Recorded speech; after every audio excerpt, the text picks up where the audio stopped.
स्वागत। आज हम एक बहुत ही दिलचस्प विषय पर बात कर रहे हैं। 2025 में भारतीय शेयर बाजार का प्रदर्शन। हमारे एक श्रोता ने कुछ स्रोत साझा किए हैं और वो एक चौंकाने वाली कहानी बताते हैं। कैसे एक बाजार जो कभी दुनिया में सबसे तेज दौड़ने वालों में से था, अब थोड़ा पिछड़ता दिख रहा है। तो आज हमारा मकसद क्या है? इन स्रोतों को खंगालना है, समझना है कि इस बड़े बदलाव के पीछे क्या वजहें हैं और यहाँ से आगे क्या हो सकता है। चलिए इस पूरी कहानी को परत दर परत खोलते हैं। सबसे पहले स्थिति की गंभीरता को समझते हैं। ये गिरावट मतलब कितनी बड़ी है। स्रोत बताते हैं कि 2025 में अब तक भारतीय इक्विटी बाजारों ने अमेरिकी डॉलर के संदर्भ में सिर्फ 1.9% का रिटर्न दिया है। हाँ, सिर्फ 1.9%। और ये मतलब दुनिया के 17 प्रमुख शेयर बाजार सूचकांकों में सबसे कम है। सबसे कम। ये वाकई हैरान करने वाला आंकड़ा है। हाँ। खासकर जब हम इसकी तुलना दूसरे बाजारों से करते हैं। जैसे उदाहरण के लिए देखिए, कोरिया का KOSP सूचकांक वो 53.5% उछला है। 53.5%। हाँ। जर्मनी का डैक्स 36% बढ़ा है। ब्राजील का बोवेस्पा वो भी 38.5% ऊपर गया है। यहाँ तक कि जापान का निकी 22.5% और चीन का शंघाई कंपोजिट 21.4% बढ़ा है। अब भारत का अपना निफ्टी 50 सूचकांक रुपये में देखें तो 3.2% का रिटर्न है, ठीक है, लेकिन डॉलर में ये कम है और ग्लोबल लेवल पर ये हमें नीचे के 3 बाजारों में रखता है। बाप रे। प्रदर्शन का ये अंतर मतलब भारत और दूसरे बड़े बाजारों के बीच का जो ये गैप है वो हाल के वर्षों में देखे गए सबसे बड़े अंतरों में से एक है। इतना बड़ा फर्क? तो सवाल उठता है कि भारत के इस कह सकते हैं निराशाजनक प्रदर्शन के पीछे मुख्य कारण क्या है? स्रोत काफी स्पष्ट रूप से महंगे मूल्यांकन यानी एक्सपेंसिव वैल्यूएशंस की तरफ इशारा कर रहे हैं। बिल्कुल सही। भारतीय बाजार का मूल्यांकन वो एक बड़ी चुनौती बना हुआ है। अगर हम फॉरवर्ड अर्निंग्स के हिसाब से देखें, मतलब भविष्य की अनुमानित कमाई के आधार पर, हाँ। तो भारतीय बाजार करीब 19.3 गुना पर ट्रेड कर रहा है। 19.3 गुना? हाँ, और ये दुनिया के ज्यादातर बाजारों की तुलना में काफी ज्यादा है। आप तुलना करें, कोरिया 10.4 गुना पर है, ब्राजील सिर्फ 8.3 गुना पर, चीन 13.5 पर, और जो उभरते बाजारों का औसत है MSCI इमर्जिंग मार्केट्स इंडेक्स, वो तो सिर्फ 12.6 गुना। अच्छा। हाल में बाजार में कुछ गिरावट आई है, वो ठीक है, लेकिन उसके बावजूद भारतीय इक्विटी विश्व स्तर पर सबसे महंगी बनी हुई है। एक हालिया विश्लेषण था जी। उसके अनुसार P अनुपात, जी, प्राइस टू अर्निंग अनुपात, जी, 23.3 है। 23.3 का PE अनुपात, इसे थोड़ा आम भाषा में समझाएंगे। ये ऐतिहासिक रूप से कितना ज्यादा है? जरूर। देखिए, PE अनुपात ये बताता है कि निवेशक कंपनी की कमाई के हर 1 रुपए के लिए कितना गुना पैसा देने को तैयार हैं। तो 23.3 का मतलब है निवेशक हर 1 रुपए की कमाई के लिए 23 रुपये 30 पैसे दे रहे हैं। अच्छा। और ये कितना ज्यादा है, इसका अंदाजा इस बात से लगाइए कि ये भारत के अपने पिछले 10 साल के औसत PE अनुपात से 1.6 स्टैंडर्ड डेविएशन ऊपर है। स्टैंडर्ड डेविएशन मतलब ये सामान्य ऐतिहासिक दायरे से काफी ज्यादा महंगा है। बिल्कुल, ये दिखाता है कि मौजूदा मूल्यांकन वो ऐतिहासिक औसत से काफी हटा हुआ है, मतलब बाजार सामान्य से ज्यादा महंगा है। और देखिए, मूल्यांकन की ये चुनौती सिर्फ PE अनुपात तक ही नहीं है। अच्छा। अगर हम प्राइस टू बुक अनुपात देखें, जो कंपनी की नेट एसेट वैल्यू की तुलना में शेयर की कीमत को मापता है, तो भारत का 12 महीने का फॉरवर्ड PB अनुपात 3.4 है। 3.4? हाँ, ये भी इसके लंबे समय के औसत से 1.3 स्टैंडर्ड डेविएशन ऊपर है।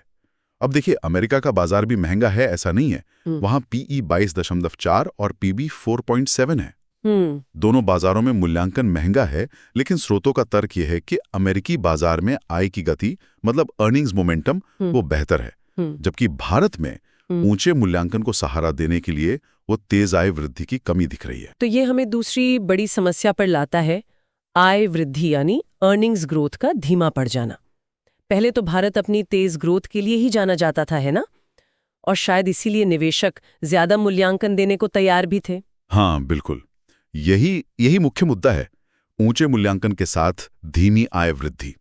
ये कॉम्बिनेशन निवेशकों के लिए चिंता का विषय बन जाता है। पहले भारत की मजबूत विकास दर की उम्मीद थी, तो निवेशक ज्यादा कीमत चुकाने को तैयार थे। उसको ग्रोथ प्रीमियम कहते हैं। Growth premium? हाँ। लेकिन अब जब आय वृद्धि धीमी हो रही है, तो उस प्रीमियम पर सवाल उठने लगे हैं। भारतीय बाजारों ने लगातार 4 तिमाहियों में आय वृद्धि की रफ्तार धीमी होती देखी है। 4 तिमाहियां लगातार? हाँ, और अगर डॉलर के संदर्भ में देखें तो निफ्टी कंपनियों की प्रति शेयर आय EPS वृद्धि साल दर साल सिर्फ 4% रही। सिर्फ 4%? जी। और इसकी तुलना आप दक्षिण कोरिया से करें, वहां 45% थी, ताइवान में 20%, तो अंतर साफ दिखता है। और पूरे वित्त वर्ष FY25 को देखें तो निफ्टी 50 कंपनियों ने सिर्फ 1% की मामूली EPS वृद्धि दर्ज की। 1%? हाँ, ये पिछले कई सालों की जो मजबूत बढ़ोतरी थी उसके बाद एक बड़ा झटका है, कह सकते हैं। सिर्फ 1% की वृद्धि, ये तो उम्मीदों से काफी कम लगता है। क्या कंपनियों की बिक्री मतलब रेवेन्यू पर भी असर पड़ा है? हाँ, बिक्री यानी राजस्व वृद्धि, रेवेन्यू ग्रोथ, वो भी धीमी हुई है। वित्त वर्ष FY26 की पहली तिमाही मतलब Q1 FY26 उसमें ये घटकर 4-6% रह गई, जबकि पिछली कुछ तिमाहियों में ये करीब 7% थी। साथ ही कंपनियों के मुनाफे पर भी दबाव है। BSE ऑल कैप कंपनियां, जिनमें ज्यादातर लिस्टेड कंपनियां शामिल हैं, उनका औसत ऑपरेटिंग मार्जिन FY25 में 15.3% रहा। ये FY22 में कोविड के बाद 16.1% का हाई बना था, उससे थोड़ा कम है। अच्छा। और विश्लेषकों को लगता है कि यहाँ से मार्जिन में और बढ़ोतरी की गुंजाइश फिलहाल कम दिख रही है। क्या ये सुस्ती कुछ खास क्षेत्रों में ज्यादा देखने को मिली है या ये सब जगह है? नहीं, कुछ क्षेत्रों पर खास दबाव रहा है। जैसे मौसम उतना गर्म नहीं रहा इस बार, तो बिजली क्षेत्र का राजस्व 8% घट गया। ओह। ग्लोबल ट्रेड में जो टेंशन चल रही है उसकी चिंताओं के बीच IT सेवा कंपनियों का राजस्व लगभग सपाट रहा, मतलब कोई खास बढ़ोतरी नहीं हुई। IT में भी? हाँ, यहाँ तक कि रसायन और निर्माण सामग्री जैसे क्षेत्र जो पहले अच्छा कर रहे थे, उनके मार्जिन भी अपने पिछले हाई लेवल से नीचे आ गए हैं। तो ये दिखाता है कि सुस्ती सिर्फ कुछ 1-2 सेक्टर तक सीमित नहीं है, थोड़ी फैली हुई है। ओह, तो मूल्यांकन, आय वृद्धि की चुनौतियां और फिर एक और बड़ा फैक्टर जिसकी बहुत चर्चा हो रही है, विदेशी संस्थागत निवेशकों मतलब FIIs की भारी बिकवाली। हाँ, ये बिल्कुल अभूतपूर्व स्तर पर हुआ है। FIIs ने 2025 में अब तक भारतीय इक्विटी बाजारों से लगभग 1,40,000 करोड़ रुपए निकाले हैं। 1,40,000 करोड़ रुपए? हाँ, लगभग $17 बिलियन।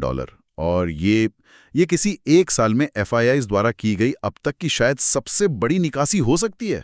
मतलब ये रिकॉर्ड पर सबसे खराब साल साबित हो सकता है FII आउटफ्लो के लिए। बाप रे।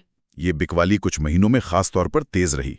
जैसे अक्टूबर 2024 में 94,000 करोड़ रुपए निकाले गए, फिर जनवरी 2025 में 78,000 करोड़ रुपए, और अभी हाल ही में अकेले अगस्त 2025 में ही 47,000 करोड़ रुपए की नेट बिकवाली हुई है। 1.4 लाख करोड़ रुपए, ये तो बहुत बड़ी रकम है। क्या इसके पीछे सिर्फ भारत का महंगा मूल्यांकन ही वजह है या कुछ और कारण भी हैं? देखिए, मूल्यांकन एक बड़ा कारण जरूर है, इसमें कोई शक नहीं, लेकिन इसके अलावा भी कई बातें हैं। एक तो वैश्विक निवेशक अपना पैसा वो विकसित बाजारों मतलब डेवलप्ड मार्केट्स में लगा रहे हैं, अमेरिका, यूरोप, जहां उन्हें बेहतर रिटर्न मिला है हाल में। हाँ, जहां उन्हें हाल में बेहतर रिटर्न मिला है और जहां शायद उन्हें स्थिरता ज्यादा दिख रही है। साथ ही भारतीय रुपए की स्थिरता को लेकर भी कुछ चिंताएं हैं, खासकर डॉलर के मजबूत होने के संदर्भ में। तो FII बिकवाली का ये पैटर्न साफ तौर पर दिखाता है कि वैश्विक निवेशक वो भारत जैसे उभरते बाजारों से पैसा निकालकर विकसित बाजारों में ले जा रहे हैं। क्या ये बिकवाली कुछ चुनिंदा शहरों या सेक्टरों तक ही सीमित थी या फिर ये सब जगह फैली हुई थी? नहीं, ये काफी व्यापक स्तर पर हुई है। सबसे ज्यादा बिकवाली बड़े सेक्टरों में देखी गई, जैसे वित्तीय सेवाएं मतलब फाइनेंशियल सर्विसेज, उपभोक्ता वस्तुएं कंज्यूमर गुड्स और पूंजीगत वस्तुएं कैपिटल गुड्स। अच्छा। और चौंकाने वाली बात यह है कि IT, FMCG और पावर जैसे सेक्टर, जिन्हें पारंपरिक रूप से सुरक्षित या डिफेंसिव माना जाता है, हाँ डिफेंसिव, उनमें भी भारी निकासी हुई। बिकवाली का ये तरीका बताता है कि शायद ये सिर्फ किसी खास कंपनी या सेक्टर की समस्या नहीं है। हो सकता है ये पैसिव इंडेक्स आउटफ्लो हो, मतलब जब निवेशक पूरे इंडेक्स फंड से पैसा निकालते हैं, और भारत से एक व्यापक पोर्टफोलियो रीबैलेंसिंग उसका हिस्सा हो सकता है। अच्छा, तो हमने मूल्यांकन, आय वृद्धि और FII बिकवाली की बात की। क्या इनके अलावा कुछ व्यापक आर्थिक मतलब मैक्रो इकोनॉमिक फैक्टर्स भी हैं जो बाजार को प्रभावित कर रहे हैं? निश्चित रूप से मैक्रो तस्वीर भी, उसमें भी कुछ चुनौतियां हैं। एक महत्वपूर्ण बात यह है कि भारत की नॉमिनल GDP वृद्धि, नॉमिनल GDP ग्रोथ, जिसमें महंगाई का असर भी शामिल होता है, हाँ, वो अब एकल अंकों मतलब सिंगल डिजिट्स में आ गई है। ऐतिहासिक रूप से ये 12-13% के आसपास रहती ही है। तो ये काफी बड़ी गिरावट है। हाँ, और चूंकि कंपनियों का मुनाफा काफी हद तक नॉमिनल जीडीपी वृद्धि पर निर्भर करता है, तो इस सुस्ती का कंपनियों की कमाई क्षमता पर सीधा असर पड़ रहा है। और स्रोतों में राजनीतिक माहौल का भी जिक्र है। हाँ, राजनीतिक अनिश्चितता ने भी बाजार की धारणा पर थोड़ा असर डाला है। स्रोत बताते हैं कि सरकार के तीसरे कार्यकाल की शुरुआत में कुछ लोक लुभावन उपायों, पॉपुलिस्ट मेजर्स पर जोर दिया गया और उसके बाद सरकारी पूंजीगत व्यय यानी गवर्नमेंट कैपिटल एक्सपेंडिचर में थोड़ी कमी आई। इसने बाजार की सोच को थोड़ा नकारात्मक किया है। अच्छा। जब निजी क्षेत्र से निवेश धीमा हो, ऐसे समय में अगर सरकारी खर्च भी कम हो जाए तो ये अर्थव्यवस्था पर एक तरह का वित्तीय बोझ मतलब फिस्कल ड्रैग डालता है, विकास की रफ्तार को रोकता है। और वैश्विक व्यापार का माहौल वो भी तनावपूर्ण बना हुआ है। हाँ, वैश्विक व्यापार तनाव वो एक और चिंता का विषय है। स्रोत बताते हैं कि अमेरिका ने हाल ही में भारत से आने वाले सभी सामानों पर 50% तक का टैरिफ लगाया है। 50%? हाँ जी। इसमें 25% का पारस्परिक टैरिफ और रूसी कच्चे तेल की खरीद जारी रखने पर 25% का अतिरिक्त जुर्माना शामिल बताया गया है। अब इस तरह की व्यापार बाधाएं वो भारत की निर्यात कॉम्पिटिटिवनेस मतलब वैश्विक बाजार में मुकाबला करने की क्षमता और भविष्य की विकास संभावनाओं को लेकर अनिश्चितता पैदा करती हैं। खासकर एक्सपोर्ट पर निर्भर सेक्टर्स के लिए। बिल्कुल। ये तो काफी सारी चुनौतियां हो गई, अंदरूनी भी और बाहरी भी। अब अगर हम वैश्विक संदर्भ में देखें तो दूसरे बाजार क्यों इतना अच्छा कर रहे हैं? खासकर कोरिया और जर्मनी का आपने जिक्र किया। हाँ, ये अच्छा सवाल है। देखिए, हर बाजार की अपनी कहानी है। यूरोपीय शेयर बाजारों ने 2025 की पहली छमाही में करीब 10% की बढ़त दिखाई है। कोरिया का जो असाधारण प्रदर्शन रहा है 53.5% का उछाल। हाँ, वो तो कमाली है। उसके पीछे कई कारण हैं। एक तो सेमीकंडक्टर चिप्स की जबरदस्त मांग, दूसरा आर्टिफिशियल इंटेलिजेंस एआई से जुड़े निवेश में तेजी, और तीसरा वहां कंपनियों के कामकाज के तरीकों में सुधार हो रहा है, कॉर्पोरेट गवर्नेंस रिफॉर्म्स। तो कोरिया में एक साइक्लिकल रिकवरी और स्ट्रक्चरल इंप्रूवमेंट दोनों का मेल देखने को मिला है। अच्छा। और जर्मनी के डैक्स सूचकांक के अच्छे प्रदर्शन में वहां बढ़ता रक्षा खर्च, डिफेंस स्पेंडिंग, बुनियादी ढांचा, इंफ्रास्ट्रक्चर में निवेश और वहां की मौद्रिक नीति, मॉनेटरी पॉलिसी का अनुकूल होना शामिल है। चीन की अर्थव्यवस्था में भी कुछ सुधार देखने को मिला है, उससे भी उभरते बाजारों के ओवरऑल प्रदर्शन को थोड़ी मदद मिली है। एक और बात, अमेरिकी डॉलर का कमजोर होना वो आमतौर पर उभरते बाजारों के लिए फायदेमंद होता है। क्यों? क्योंकि इससे इन देशों में निवेश करना सस्ता हो जाता है डॉलर वाले निवेशकों के लिए। लेकिन भारत अपने महंगे मूल्यांकन और दूसरी अंदरूनी चुनौतियों के कारण इस वैश्विक माहौल का फायदा उठाने में कह सकते हैं नाकाम रहा। यानी भारत अपनी अंदरूनी समस्याओं की वजह से वैश्विक अवसरों का लाभ नहीं उठा पाया। क्या इन चुनौतियों से निपटने के लिए भारत में कोई कदम उठाए जा रहे हैं? मतलब नीति निर्माता क्या कर रहे हैं? हाँ, सरकार और रिजर्व बैंक वो इस स्थिति से वाकिफ हैं और अर्थव्यवस्था तथा बाजार की धारणा को संभालने के लिए कुछ कदम उठा रहे हैं। हाल ही में goods and services tax GST की दरों में कुछ कटौती की खबरें आई हैं। इसके अलावा भारतीय रिजर्व बैंक आरबीआई ने मौद्रिक नीति के मोर्चे पर महत्वपूर्ण चालें चली हैं। आरबीआई के कदमों के बारे में थोड़ा और बताएंगे? हाँ, आरबीआई ने फरवरी 2025 से लेकर अब तक रेपो रेट में कुल 100 आधार अंकों यानी 1% की कटौती की है। इससे रेपो रेट अब 5.5% पर आ गया है। रेपो रेट यानी जिस दर पर बैंक्स आरबीआई से कर्ज लेते हैं? बिल्कुल। तो इसमें कटौती से कर्ज सस्ता होने की उम्मीद होती है। इसके साथ ही आरबीआई ने नकद आरक्षित अनुपात कैश रिजर्व रेशियो सीआरआर में भी कटौती की घोषणा की है। सीआरआर कटौती, इसका क्या मतलब होता है? सीआरआर वो रकम होती है जो बैंकों को अपनी कुल जमा का एक निश्चित हिस्सा आरबीआई के पास रखना पड़ता है, अनिवार्य रूप से।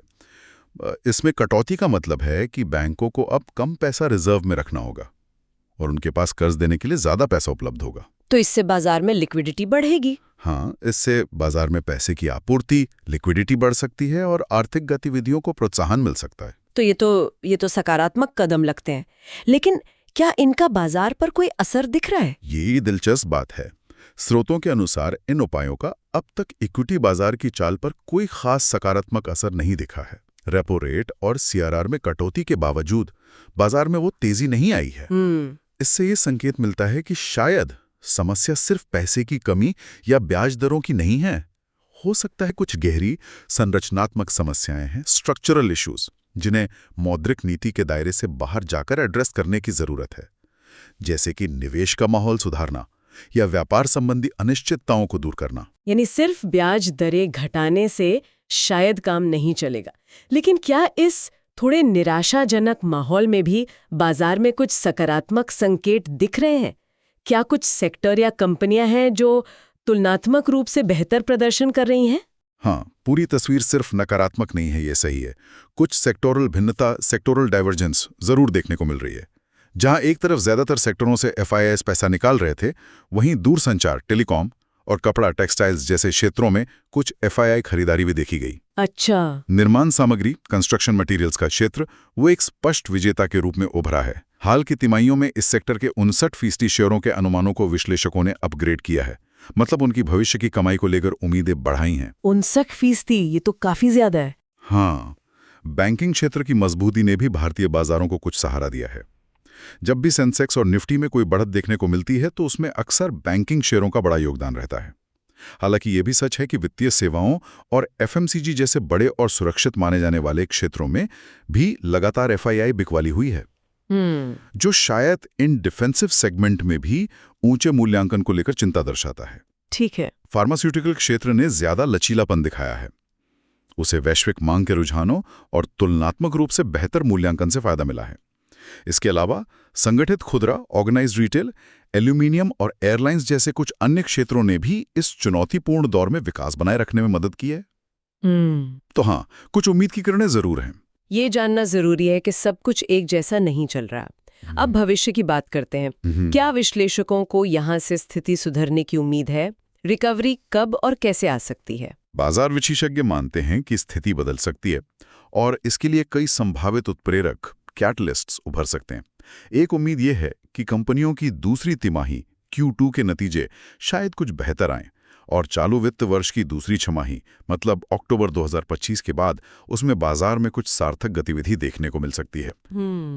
नीतिगत मोर्चे पर भी GST कटौती का जो असर होगा और आगे भी मौद्रिक नीति में नरमी जारी रहने की जो उम्मीदें हैं, उनसे बाजार को सहारा मिल सकता है। और लंबी अवधि का नजरिया कैसा है?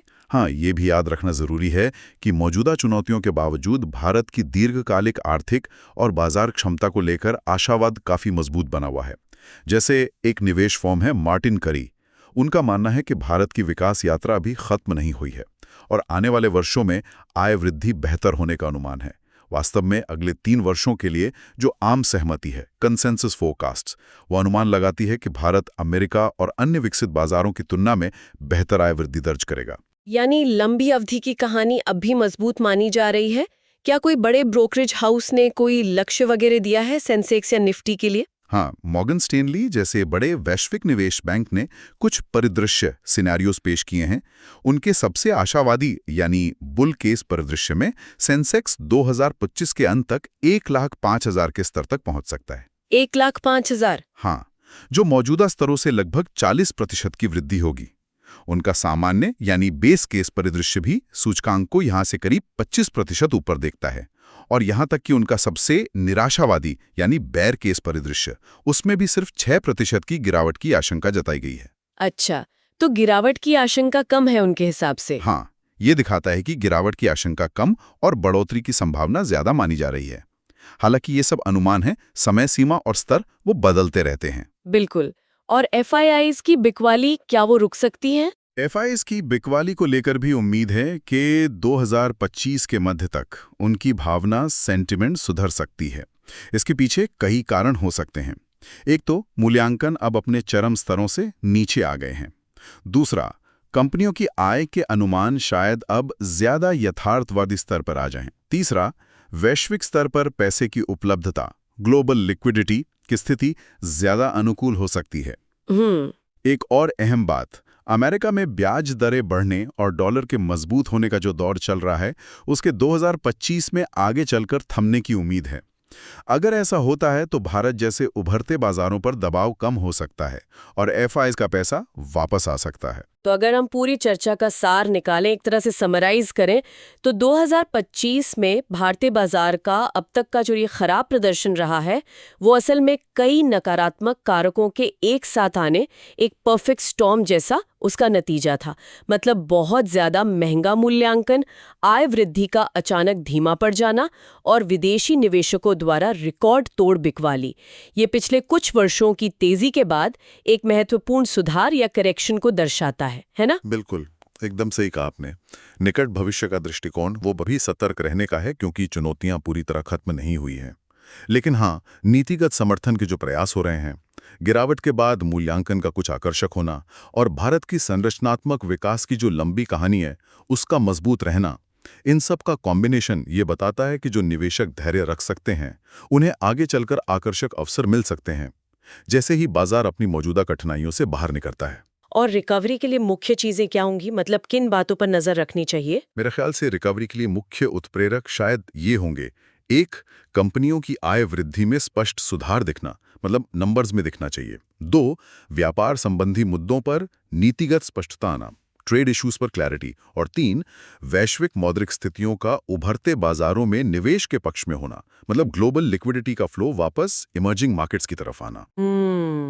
ये वाकई एक जटिल और कई परतों वाली तस्वीर है।